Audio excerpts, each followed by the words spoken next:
আসসালামু আলাইকুম, কেমন আছেন সবাই?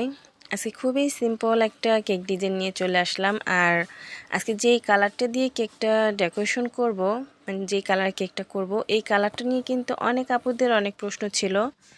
অনেক আপুরে আমাকে কমেন্ট করে জিজ্ঞেস করেছেন বা ইনবক্সও করেছেন যে এই কালারটা আমি কিভাবে আনি। তো সেই আপুদের জন্য বলছি, এই ক্রিমের মধ্যে সামান্য একটু রোজ পিঙ্ক যে কালারটা আছে, মানে সেমিজেল কালারের রোজ পিঙ্কের যে সেমিজেল কালারটা আছে ওইটার অল্প একটু কালার মিক্সড করবেন, আর সাথে 1 ফোঁটা কি 2 ফোঁটা ইয়েলো কালার মিক্সড করলে কিন্তু এই সুন্দর কালারটা চলে আসে। এটা একটু পিঙ্কিশ পিঙ্কিশ ভাব আছে। আর রেড কালার দিয়ে আর ইয়েলো কালার দিয়েও কিন্তু এই কালারটা আনা যায়, তবে সেই ক্ষেত্রে কালারটা একটু অরেঞ্জ অরেঞ্জি ভাব আসে।